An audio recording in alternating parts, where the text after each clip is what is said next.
Unit 5, Academic English. Exercise 1, University's Calendar. Listen to the talk about the university's calendar. As you listen, write down the missing days and dates in the correct place, and then fill in the missing information in the notes. Good morning, everyone. Welcome to the International Language Center for the 2000-2001 academic year. We hope this year will be a year of success for you. Now, let me give you a quick rundown of our calendar for the first quarter. The orientation for new students will be held next Thursday, August 31st. September 4th will be our holiday. That is Labor Day, so there will be no school on that day. The first day of class will be on Tuesday, September 5th. About 1 month later, there will come another holiday, Thanksgiving Day. That's October 9th. There is no school on that Monday. November 9th will be our last day of class. That's Thursday. The following day will be exam day. Please remember that's November 10th and be prepared for the examination. I'd like to tell you that regular attendance at this school is necessary in all classes and lectures. We expect at least 90% attendance. Attendance is taken by each subject teacher. You know you cannot succeed in school if attendance is irregular.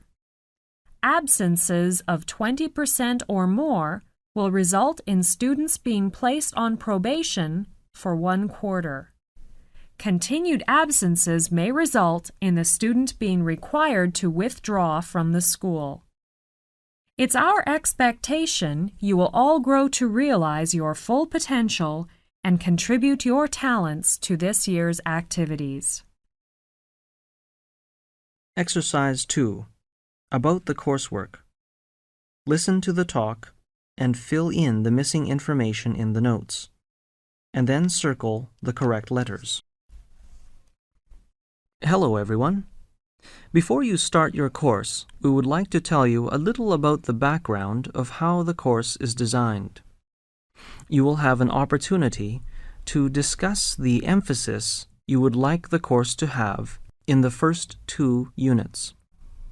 We are confident you will benefit from the course if you can agree on what is important to do and how you would like it to be done. The emphasis of this course is on observing how native speakers use English, describing how the language is used, discussing difficulties, and practicing the language as it is really used. Much of the material, particularly in the second part of each unit, may seem simple, from a structural and vocabulary point of view, that is. The emphasis, however, is not on knowing nor even understanding such language, but on being able to use it yourself. This course is not for those who want to know something about English, but for those who wish to use it effectively as a means of spoken communication. The following assumptions are made throughout the course. 1. It is possible to study the spoken language, and this is in no way inferior to the written language. 2. Some students find grammar rules helpful, others do not, but nobody finds rules helpful which are full of exceptions. 3. It helps to learn more words, but it often helps more to learn to use those you already know more effectively. 4. At your level, discussing the language and how it is used is an essential element in learning. 5. It helps to use authentic materials. This course is not for those who want to know, but for those who want to use the language. The most important objective of the course is to help you to be yourself in English. Exercise 3. Being involved in campus life. Listen to the talk and circle the correct letter and then fill in the missing information in the notes. Good morning and welcome to our regular lecture on being a confident student. This series of lectures is organized by the Students' Union, and we want to help you to cope well with the life on campus.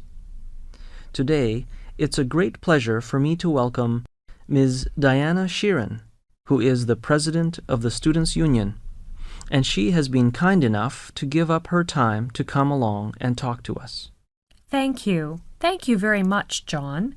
May I say it's a pleasure to be here.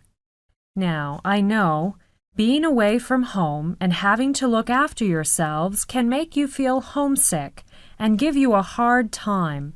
So today I'm going to talk about the ways of making sure that you get involved in campus life. This may help you cope better with your study and life on campus. To become more involved in campus life, use your college's resources, which include places to go for help, people who can help you, and publications that can help you. Your instructors, academic advisors, counselors, department heads, resident advisors, coaches, and club sponsors are among the people you can ask for help. Become familiar with the services your college provides and know where to get them. The registrar's office answers all questions about records and grades. The Career Center can help assess your interests and skills. The Guidance Office offers help with course selection and scheduling and may offer personal counseling as well. Learning labs and libraries provide equipment and learning resources to help you improve your skills and meet course requirements. The Financial Aid Office handles questions about fee payment, scholarships, loans, grants, and jobs available on campus. If you need more instruction than you are getting in the classroom, your college may provide a tutor. Exercise 4. The first-year undergraduates. Two students are talking in the students' canteen. Listen to the conversation and fill in the missing information in the notes below. Is this seat taken? No. May I sit here? Please do. Are you a new student? Yes, I'm Marty from Korea. I got here only yesterday. I'm Alan, second year in law. Nice to meet you. Nice to meet you too. Alan, could you tell me something about the first-year student's life here? Okay. You know, the first-year student's life can be exciting but terrifying for the first week. Why is it terrifying? Oh, many first-year students will feel very homesick for the first week since this is their first time away from home. By the way, do you live on campus? Yes, I live in a hall of residence. That's good. Living in a hall of residence soon helps you to make some new friends. You know, the university always provides accommodation to the first-year students. They may move out into a rented room in their second or third year, or share a house with friends. I see. That's reasonable for the first-year students so they don't worry about their accommodation and transportation problems. That's right. During the first week, all the clubs and societies will hold a students' fair, during which they try to persuade new students to join their society. Oh, I heard about that. I expected this kind of fair. I'd like to join some sports clubs so I will have something to do in my spare time. The first-year students are told that it is important for them to come into contact with many opinions and activities during their time at university. The first week, you may be taken to visit the campus. You can see groups of students walking around the huge campus, finding their way around in the first week of university. And at weekends, the university may organize some trips to places nearby, so you will be quite busy for the first few weeks. It sounds good. All the activities will keep me busy. Thank you, Alan. You are welcome, and hope you will enjoy your stay here. Exercise 5. Be a successful student. Listen to the talk and complete the statements. Today, I'd like to talk about how to be a successful student. First, you should discover who you are and what you want to be. We all have our own personalities, qualities, character, and relationships. All those things together make us who we are. It's time to ask yourself, what kind of a person do you want to be? Shakespeare said, "The world is a stage, and we all play different roles." Well, what roles do you play? A student or a teacher? Musician or doctor? Write your roles down. For each role, what are your responsibilities? Then ask yourself, what would you want to do? And what would your future look like? How do people get what they want? How can you make your dreams come true? One thing to do is to set a goal and make a plan to achieve your goals.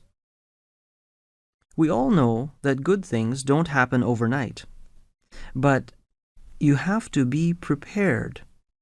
You might just have to work hard to make it happen. Remember, you need to make a plan for your goals. Write down your short-term goals and break them into weekly goals so you know exactly what you need to do each week. You will be surprised how helpful this can be. Some projects are small and can be completed in a day. But then there are big projects like essays, reports, personal goals, difficult things that require planning, time, and effort.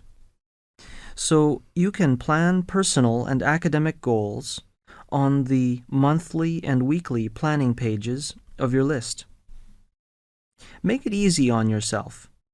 Break down your projects or goals into small, easier steps and work towards them one step at a time. When you finish your plan, you should start to do it.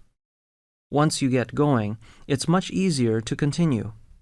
You can reward yourself with a treat. For example, some healthy snack or game for making progress on a project. You can work with a friend and encourage each other. You can design your own study schedule and stick to it. But be in control. Don't interrupt your study time for phone calls or TV shows. When you finish studying, you should review and check all completed tasks. Mark unfinished tasks with a future date and get ready to do it the next day. Now, let's just refresh our memories. First, to discover who you are and what you want to be. Then, plan to achieve your goals. And last is to do it because you can. Exercise 6. Homestay Program. Listen to the conversation and write down the missing information in the notes below. Excuse me, could you tell me what the homestay program in the brochure is? The Homestay program is designed to promote friendship and language learning. We try to provide the opportunity for cultural exchange between Canadians and international students who attend the university. Local people open their homes to students so that they may experience an exchange of friendship across cultures. Many friendships that last a lifetime have developed from these stays. I see. What kind of families do you choose for the hosts? All kinds of families participate in this homestay program. There are single people with or without children, as well as couples with or without children. Are they Canadians? Yes, of course. They are Canadians of many races and cultures. For example, they may be originally from Asian countries, so do not expect that your hosts will be Caucasian. But all hosts will speak English fluently, but some may have accents. Do the hosts know this program well? Yes, the homestay coordinator has visited each family and provides information on the program and explains the responsibilities of the host. They look for people who are kind and friendly and enjoy meeting students from other countries. They make sure the hosts understand that this program is not designed for their financial gain. It sounds good. If you are interested, you can apply for this program. Here is some more information to help you understand the program. What is it? You must be willing to communicate with the hosts to establish a good relationship with them. This communication will require honesty, patience, and effort, because cultural and language differences sometimes create misunderstandings and confusion. You must be willing to interact with the hosts. That's what I expect to do. Good. The hosts will be concerned about you and will want to do all they can to help you achieve success. They will encourage you to discuss your thoughts and feelings openly with the host family. If a problem arises that you cannot resolve in this way, the homestay coordinator is always available to help you. Thank you very much. I think I'd like to apply for the homestay program. That's good. You can go to the homestay office to fill in some forms. I hope your experience will be a positive one. Exercise 7. Oxford. Listen to the talk and fill in the missing words or figures in the notes for questions 1 to 11, and then circle the appropriate letter for questions 12 to 15. Good afternoon, everyone. Today, I'd like to tell you a little bit about the history of Oxford. Oxford has been a town for many centuries. The first written records of its existence date from before 912. Oxford University began to establish itself in the middle of the 12th century, and by 1300 there were already 1,500 students. At this time, Oxford was a wealthy town, but by the middle of the 14th century, it was poorer because of a decline in trade and because of the terrible plague, which killed many people in England. Relations between the students and the townspeople were very unfriendly, and there was often fighting in the streets. On the 10th of February, 1355, a battle began which lasted 2 days. 62 students were killed. The townspeople were punished for this. One of the punishments was that the university was given control of the town for nearly 600 years. Nowadays, there are about 12,000 students in Oxford, and the university and the town live happily side by side. The Oxford English Dictionary is well known to students of English everywhere. It contains approximately 5 million entries, and there are 13 volumes, including a supplement. Some of the words are special Oxford words. For example, Bulldog in Oxford is the name given to university policemen who wear bowler hats and sometimes patrol the streets at night. They are very fast runners. Punt is a word often used in both Oxford and Cambridge. It refers to a flat-bottomed boat with sloping ends, which is moved by pushing a long pole in the water. Exercise 8. Controlling concentration. Alan is a counselor in the university. Susan is a first-year student. Listen to their conversation and fill in the missing information in the notes below. Good morning, Susan. Come in. Good morning, Alan. What can I do for you? I've come for some advice. I'm a first-year student. I want to know how to control my concentration to study. That's a good question. I think you can improve your concentration by identifying and eliminating internal and external distractions. What's an internal distraction? Internal distractions are physical feelings that you can take control of since they originate within you. External distractions may be beyond your control, but you can learn to control your reactions to them. But how? To minimize internal and external distractions, you can take care of your physical needs before beginning a task. Maintain a positive attitude towards studying. And you can work to solve problems that you know cause you worry and stress. Yes, go on. You can improve your concentration by having a good place to study. The ideal home or dorm study environment is as distraction-free as you can make it. That's true. I can make it into a nice study place. You can choose a quiet location with adequate lighting. Select comfortable furniture suited to your needs. Keep your books and supplies readily available so you don't have to interrupt your studying to find them. Prominently display motivational aids, such as a calendar, weekly and semester or quarter plans, or assignments on which you have made good grades. I understand. I should find a nice and comfortable study place before I start to study. You are right. And how you study can also affect your concentration. Use your time efficiently. Break large tasks into smaller ones. Study similar subjects at different times. Take frequent breaks. Reward yourself for work accomplished. By the way, do you share your textbooks with other students? No, I have my own textbooks. That's good.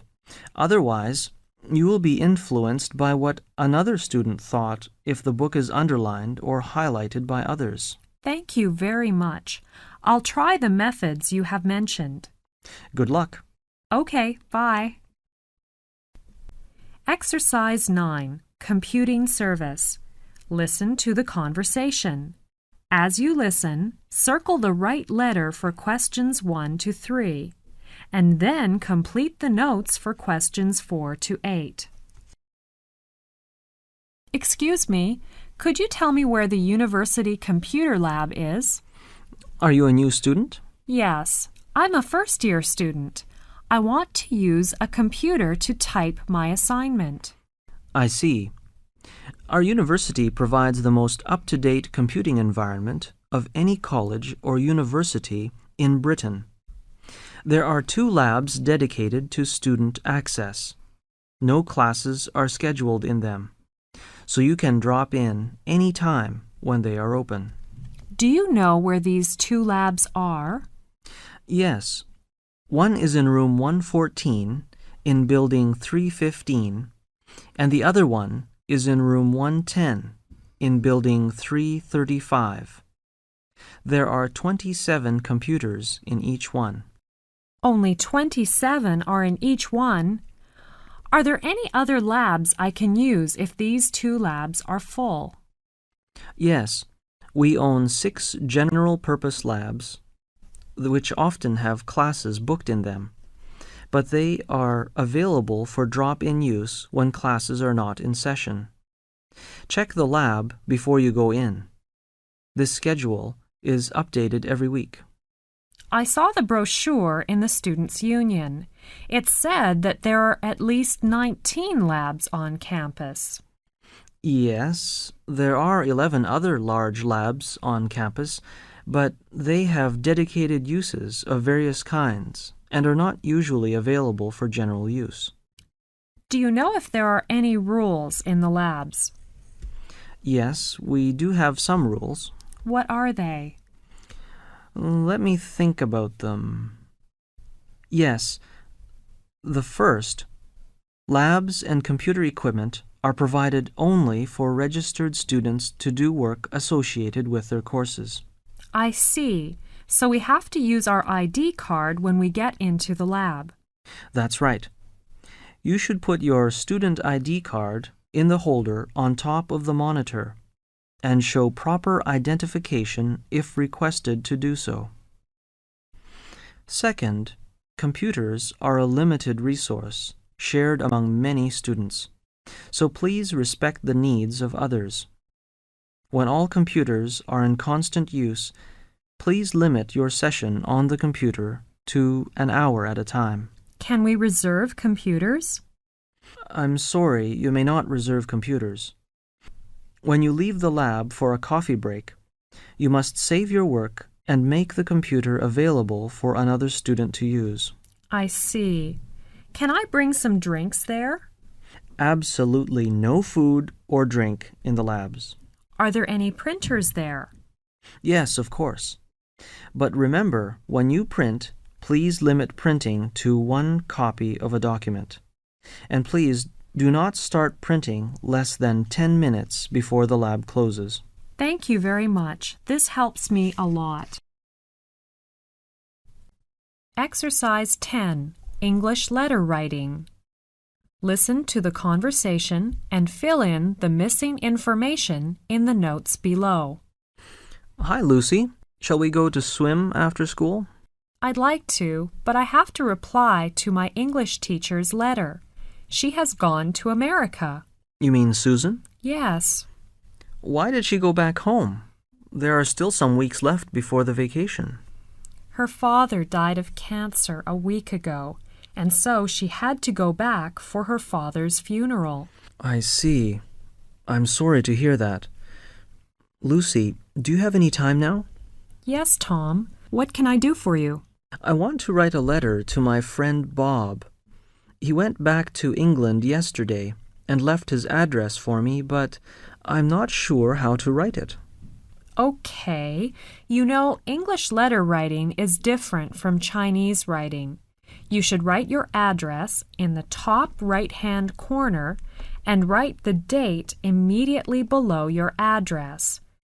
Today is the 28th of March, 2002, so you should write the date below your address. That's really so different. We usually write the sender's address at the bottom of the letter, or write it on the left corner of the envelope. Yes, that's right. Remember, don't write your name before your address. Where shall I write my name? You should write it at the end of the letter. I see.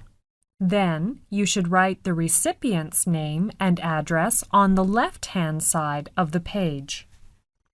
So I should write Bob's name and his address on the left-hand side? Yes, that is the formal way when you write business letters or official letters. But you don't need to write Bob's name and his address in an informal letter. Okay. What else? You must use Dear Sir or Dear Madam only when you don't know the person's name. How do I begin when I write to Bob? You should use his name directly. In the custom of English letter writing, don't begin with "Dear friend." I see. After that, I can start my writing. Is that right? Yes, you should begin the letter on the left-hand side, a little way inside the margin. At the end of your letter, write a short final sentence on a separate line. What should I write for the last sentence? Usually, people write like this: "I'm looking forward to hearing from you soon," or "I hope to hear from you soon." Then end with "Yours faithfully" if you began with "Dear Sir" or "Madam." In formal letters, if you begin with "Dear Mr. X," you should end with "Yours sincerely." I see. Don't use "Dear Sir" or "Madam" with "Yours sincerely," or "Dear Mr. X" with "Yours faithfully." But what shall I use for Bob's letter? You can use "Yours," "Best wishes," or "Love" in informal letters, depending on how well you know the person. Thank you very much for the help. With pleasure. I have to go now. See you soon. Goodbye. Exercise 11. How to become a confident student. Listen to the talk and write down the missing information in the notes below. Good morning, everyone, and welcome to our regular lecture on college study issues. This series of lectures is organized by the International Students Office. We want to help you, the students of this university, to cope well with the study and social life here. This series of lectures is designed to help you discover the ways in which you learn most easily and most enjoyably, and help you define your own goals and preferences as you embark on your college career and look ahead to life and work in the future. It includes discussions, illustrations, and easy-to-understand suggestions on ways to develop all the skills you will need to perform well in your classes and build confidence in your ability to learn. Some lectures will contain many ideas for strengthening a particular skill, but you can try out as many ideas as you like for studying. And also, you can adapt the ideas in the lectures to suit your own needs and personal learning style. Many students want to know how to be a confident student. It's a good question. Strategies for becoming a confident and successful student include making use of the 4 keys to success in college discussed in this lecture. 1. To assess your academic strengths and weaknesses. 2. To discover and use your learning style.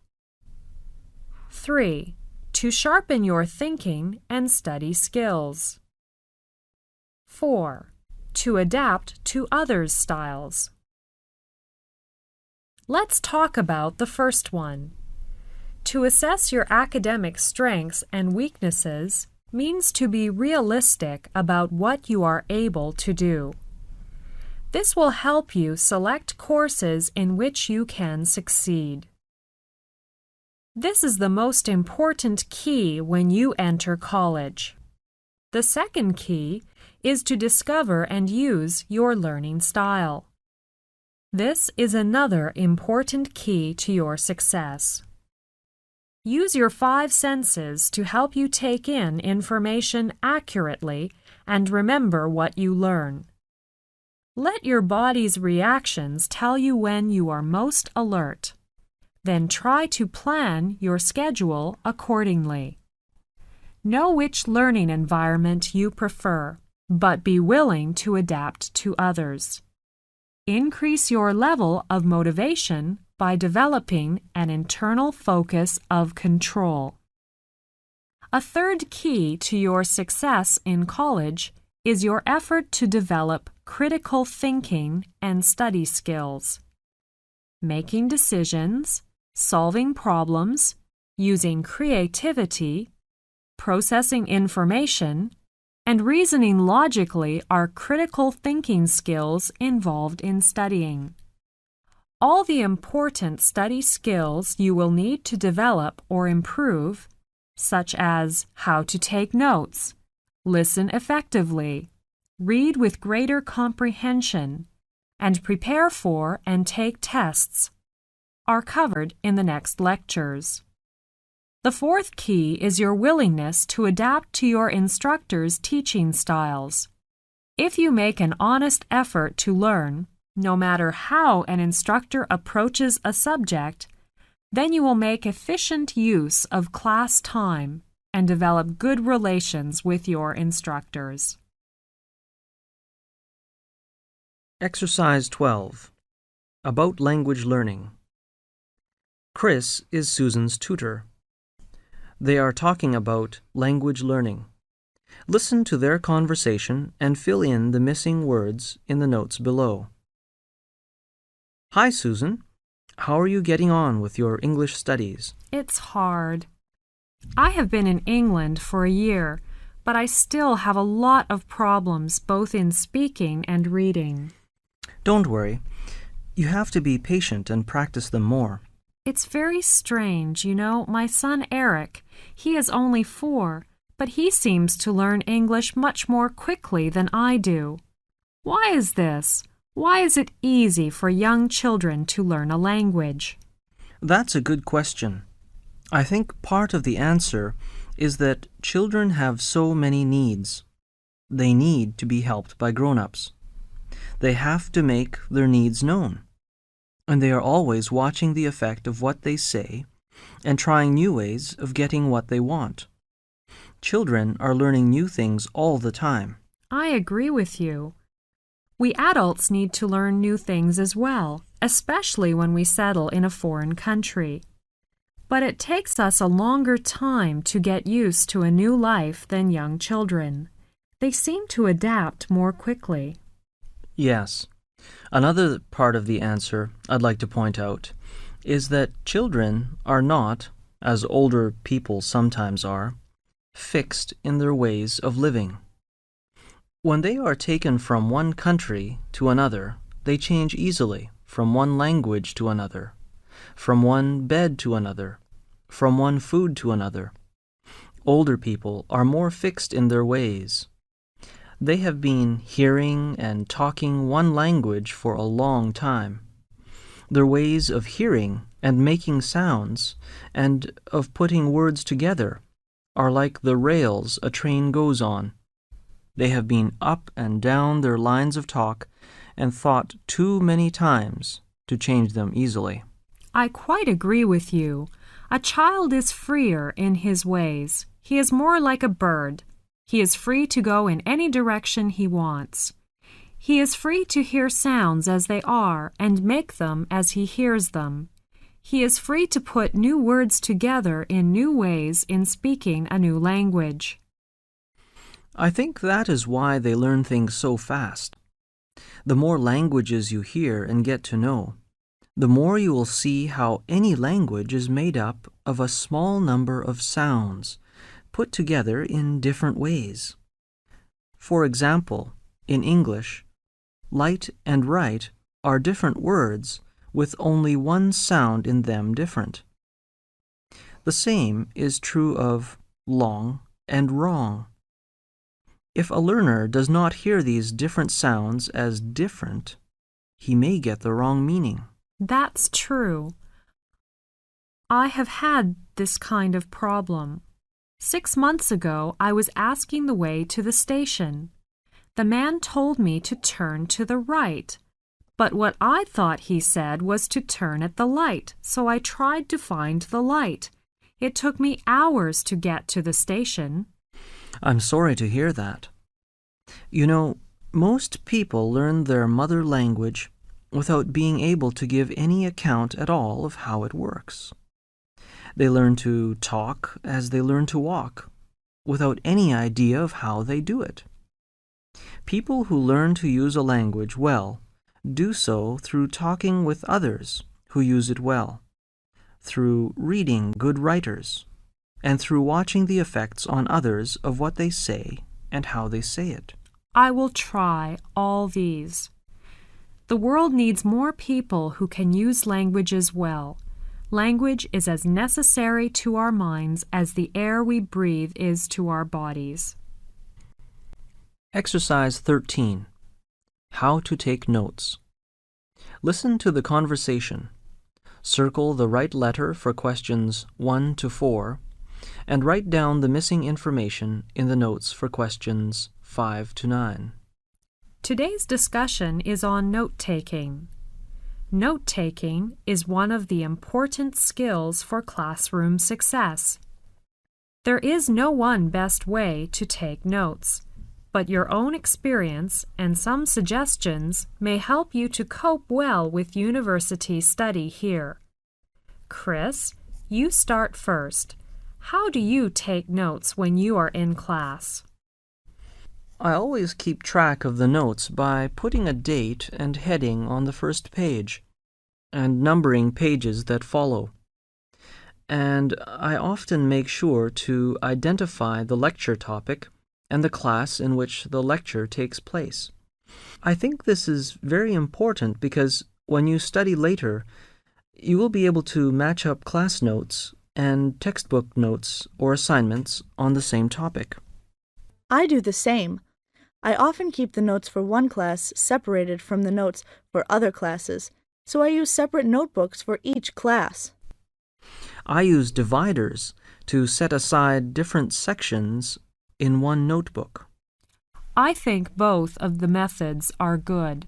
Some students like to use a loose-leaf binder so that lecture notes, textbook notes, and the instructor's handout may be taken out of it and reorganized for study purposes. That's a good idea, to use a loose-leaf binder. I will buy one for my note-taking. I like to use a ballpoint pen for taking notes. So do I, but I prefer to use blue or black ones because the other colors, such as red or green, are hard on the eyes. It's a good idea to use a ballpoint pen because pencils fade easily, and a pen sometimes blurs and soaks through the paper. My handwriting is poor, so I often print the notes for clarity after class. That's a very good way to do it. It's very important to make your notes clear to read because you may use them for your essay.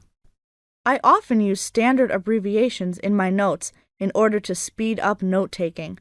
For example, intro for introduction, info for information, dept for department. This is one way to speed up your writing. You can also make up some of your own words or phrases that you use often. Make a key for your abbreviations so you won't forget what they mean. Okay, I will try next time. I often copy anything that is written on the board or on overhead transparencies into my notes because I find test questions often come from material that is presented in these ways. Really? I hadn't noticed that.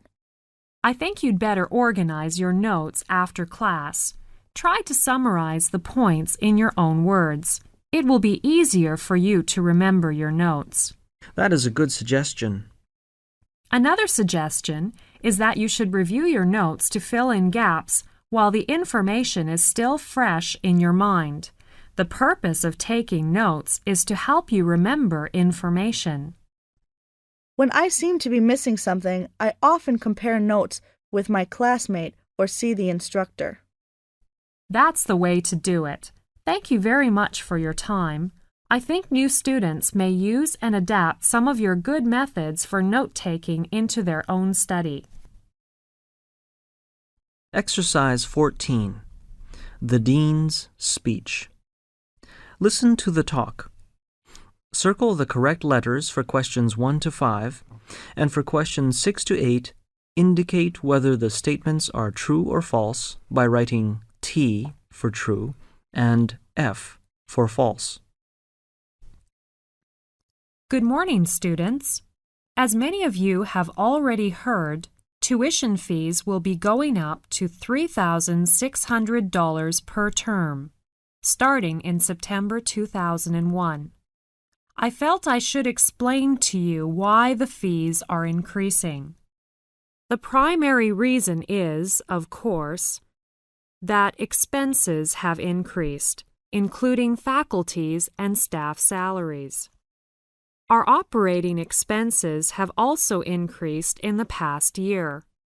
As we try to maintain a high level of service to our international students, we have added new staff in the last year to meet the growing needs, including a manager of admissions. We have also expanded our homestay staff to improve our homestay services. Unfortunately, when expenses increase, the costs have to be passed on to the student. This is the first increase in fees since 1998, however, and we are trying to keep the fees as reasonable as possible. To compare our fees with other institutions in the province, the University College of the Cariboo is raising its fees to $3,800 per semester starting in September 2001. Programs at UBC start at $13,830 per year. At many institutions, the tuition fees for academic courses in the third and fourth year level are higher than those for the first 2 years are, because the costs to run the courses are higher. We have decided not to differentiate the fees, but to balance the costs by charging the same tuition for all 4 years. I would like to tell you that we value your opinion and want to make sure that you are satisfied as a student at the college. If any of you would like to meet with me to discuss the fees or any other matter, you are welcome to visit me in my office in Building 359. Please phone 741-2795 for an appointment. Exercise 15. How to write a summary. Listen to the talk and fill in the missing information in the notes below. Good morning, everyone. Today I'm going to talk about how to write a summary. I think if you remember one word, it will help you to write a summary. The word is simple. This word represents 6 steps to writing a good summary. Simple's first letter is S. S here stands for the first step you should do. That is, to study the text carefully. And letter I here stands for the second step, to identify the key points while you read the text. M here represents the third step of writing a summary. That is, to make notes. Then the fourth one is to put points in order. The next step is to leave out unnecessary detail. The last step is to edit your first draft. Now, I will talk about these steps one by one. Let us start with studying the text. When you get an article, you should read it first fairly quickly to get a sense of the general meaning. Then, read it more carefully, following the writer's argument and noticing what is fact and what is opinion, what is a general statement, and what is a particular example. It is often helpful to summarize each paragraph in a few words at this stage.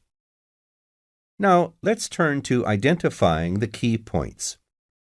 You must go through the text and mark the places where important information is given. You can underline or highlight with a colored pen or simply make a mark in the margin.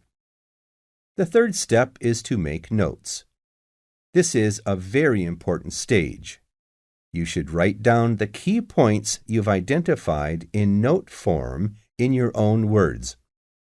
This is also especially important in an exam because the examiner needs to know you understand what you have written and that you are not just copying from the text.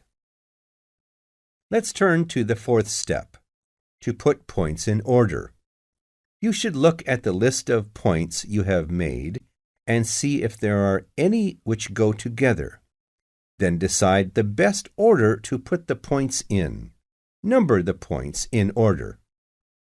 Now, let's look at the next stage. Leave out unnecessary detail. This stage is much like the tailor who cuts off unnecessary parts for making clothes.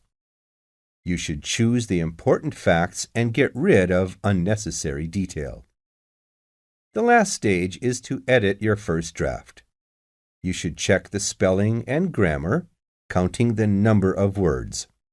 If you have many fewer than the limit, you should add in something, so it is important to check the original text again.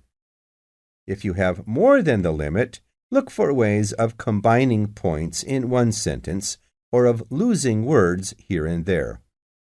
If you follow the word simple, it may help you to make a good summary in an academic essay.